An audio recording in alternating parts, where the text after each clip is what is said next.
Okay, my darlings, are you ready? We'll be there.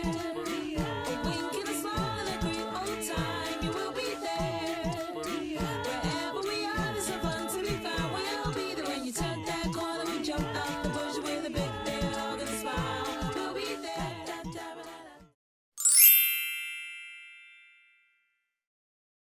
Alright, hello everyone. So today we'll be doing trig ratios in our four quadrants. More specifically, we're going to go over how these ratios react in each of our quadrants. So quadrant 1, 2, 3, and 4. Okay. What I've done at this point is created my unit circle. Unit circle always has a radius of 1. So again, if you don't know what a radius is, from the center to any point on the end of the circle, your length is going to be 1. Okay. Now it's important to note that, so we're, obviously have the same radius or have the same parameters depending on which quadrant we are at. Okay.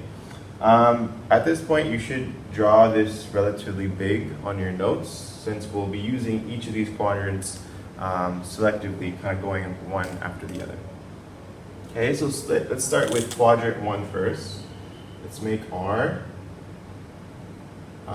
triangle with certain attributes. Okay, so let's say this goes up. Now again, our reference angle or our theta or base angles, and it's going to end up being the same. So theta and our base angle is the same. All right. Now let's say this goes right x units. So let's say this goes up y units.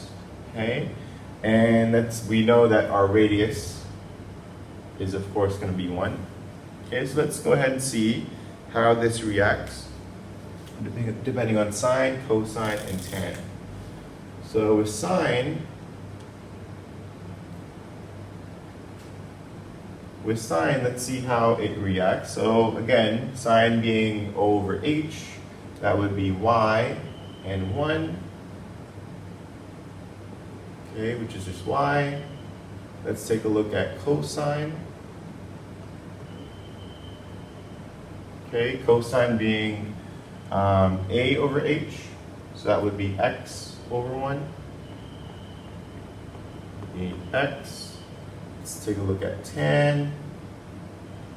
Tan being over a, so y over x. Okay, as you can tell, all our trigonometric ratios are positive in this case. So they are going to be positive in quadrant 1. Okay, let's see how they react in quadrant 2, 3, and 4. Right, so at this point, we've seen how quadrant 1 reacts. Okay, so we had a point of x, y here. Let's see how quadrant 2 will react based upon our trig ratios here. So again, I've kind of made adjustments here. We have a new angle in quadrant 2. We have a negative x. Since again this is a positive x, we're going left now, so it's a negative x. Still goes up y, so we're going to have a point of negative x and y. Our radius ends up being, again, it's a unit circle, ends up being the same. So let's see how our sine, cosine, and tan will react here. So this would be sine theta, okay, opposite over hypotenuse. We have y over 1. Okay, cosine a over h, that would end up being negative x over 1. So far we have y and negative x, and finally tan. Okay, we have over a, so it would be y over negative x. Okay. So as you can see, the two negative ratios we have is for cosine and tan. Going to our third quadrant, we have going to the left, so negative x, we go down negative y. Okay, so this is going to have a negative x and negative y plates. Radius is of course 1. Okay, so now we can take a look at how this these trig ratios react to quadrant.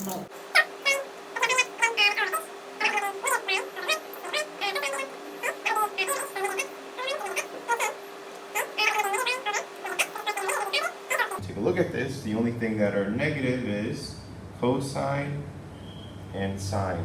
Okay, only thing positive in quadrant 3 would be tan. Let's go ahead and move on to quadrant 4. All right, so finally quadrant 4. Okay, we go right x, we go down negative y, so this ends up being x negative y as my point. Of course, radius is 1. And finally, let's see how it reacts, or trig ratios react in quadrant 4.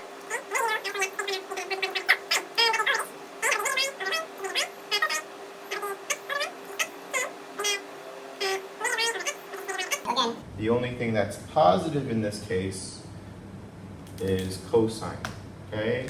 Sine and tan being our negatives, all right? So, quick review. Let's kind of sum this up in one go, okay? So for sine, cosine, tan, they were all positive, okay? So everything was positive, so all. Let's go to quadrant 2. What was positive here? The only thing that was positive in quadrant 2 was sine. Sine was the only thing that was positive here.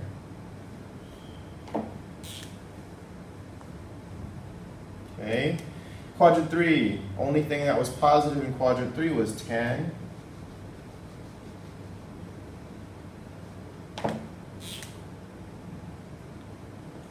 Okay, and finally quadrant 4. Only thing that was positive in quadrant 4 was cosine. Okay. Now this is a lot simpler to see.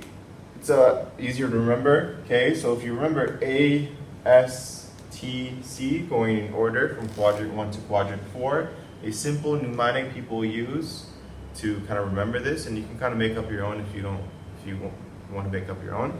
Add sugar to coffee. To remember how these will perform based upon which quadrant they're in. So sine, tan, cosine will all be positive based upon each of their quadrants. Cosine or sine, cosine, and tan will always be positive in quadrant 1. Tan theta is -1/2, and tan theta and sine theta have opposite signs. Find the value of cosine theta and sine theta. So there's a couple things we have to absorb here. First of all, tan theta is -1/2, and it did say tan theta and sine theta have opposite signs. Well, if tan theta is already negative, we can assume sine theta is positive. Okay, now let's go back to how our trig ratios react. Again, all of them are positive here. Sine is positive here. Tan is positive here. And cosine is positive here. Okay? So, which quadrant will this be in? Now, we already know tan theta is -1/2, so it's definitely not going to be in quadrant 3. Okay? However, it did say that sine theta is positive. Okay, because tan theta is negative, so we can assume when sine theta is positive, again, that would be in quadrant 2, because for sure it's not going to be in quadrant 4. Cosine is the only thing that's positive there. Okay, so we know that tan theta is going to be in quadrant 2. Right, so we've already established that this will be in quadrant 2. Okay, now we have to note down the sides. Given this is tan, -1/2, this is going to be 2, 1, and based upon Pythagorean theorem, this would be square root of 5. Okay, let's go ahead and note down how does cosine theta and sine theta react. Okay, cosine being, again, A over H. That would end up being 2 over square root of 5. Okay, of course, again, how does cosine react when it's in this form? Again, if it kind of helps you out again, we'll go ahead and put down how these react. Okay, well, the only thing that's positive here is going to be sine. So we know that this would be a negative 2 over square root of 5. And finally, for sine theta, we have over h. Okay, well, how would that react? Again, it's going to be positive, we do know that. So that would be 1 over square root of 5. Okay, and please do remember to rationalize these, okay, real quick. Square root of 5 and square root of 5 for both of these. Okay, so this would end up being negative 2 square root of 5 over 5, and this would end up being square root of 5 over 5. Alright, our last example. So last example says, without using a calculator, evaluate the trig ratios of 300 degrees. So again, first question you should ask yourself, where does 300 degrees, what quadrant does it lie in? Well, by doing this very quickly, this is 270, it's going to be a bit past 270, okay? And it will have a base angle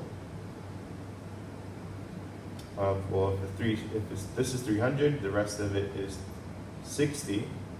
Okay, we'll have a base angle of 60. And you can start assuming, well, this would be a 30, 60, 90 triangle. Okay. So based upon your 30, 60, 90 triangle, you should start putting your attributes of that special right triangle. So again, we do know this is a 30, 60, 90 triangle. Okay, so let's put in our attributes of a 30, 60, 90 triangle. Across from 30 would be 1, square root of 3, and then 2. So again, across from 30 is 1, across from 60 is square root of 3, and across from 90 is 2. So based upon these attributes, we can go down the line of what is sine, what is cosine, and what is tan. Now remember, the only thing that's going to be positive in quadrant 4 is going to be what? Well, it's going to be cosine. Okay? So let's go ahead and do that first. Cosine being a over h. Again, 60 being our reference angle. That would be 1 over 2. Okay? That is the only thing that's going to be positive because it is in quadrant 4. Sine theta, on the other hand, is going to be negative. We do know that for sure. Okay, that would be over h, O being square root of 3, h being 2, and again, that's going to be a negative square root of 3 over 2. And finally, tan is also going to be negative. That's over a, so square root of 3, and 1.